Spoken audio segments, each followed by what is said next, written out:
Hello and welcome. This video is focused on the Duolingo English Test.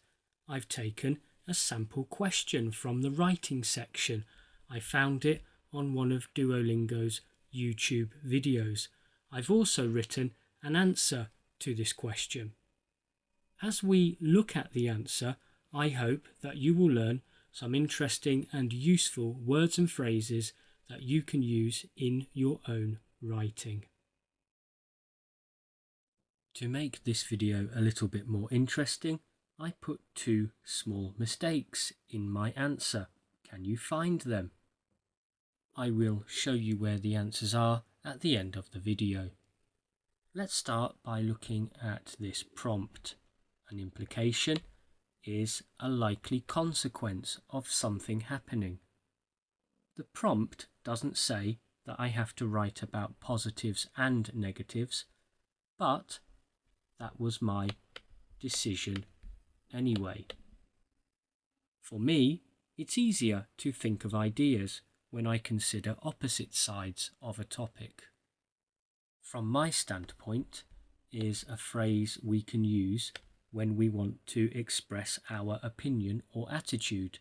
Therefore, it's similar to in my opinion. Standpoint is a low frequency word, so it might help to improve your vocabulary score.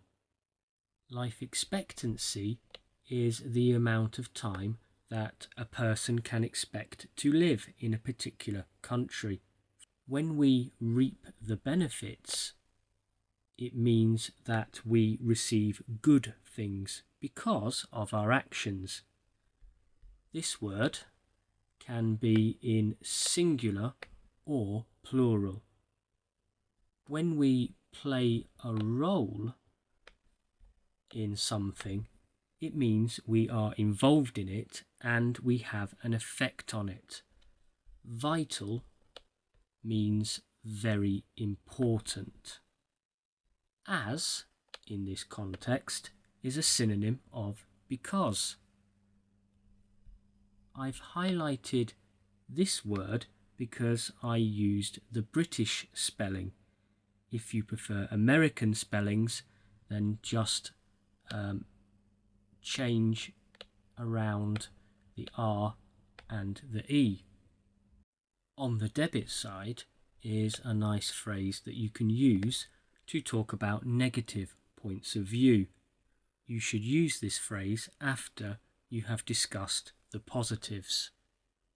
Consequently has a similar meaning to therefore or so.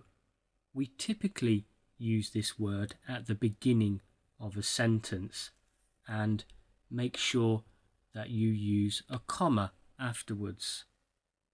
Finally, sizable chunk means big portion or big piece. In terms of structure, as I mentioned in a previous video, it's not necessary to write an IELTS style introduction, and it's not necessary to write a conclusion. Just concentrate on answering the question and explaining your answer. Also, it's not necessary to write in paragraphs.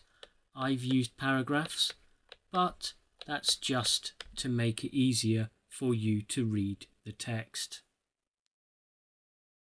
We're now coming to the end of this video, but before I show you the mistakes, let me tell you that I had to spend more than 5 minutes to think of ideas and write this text. That's more than I would be allowed in the real exam.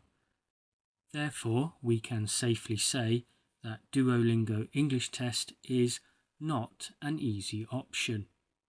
Now, let me show you the mistakes.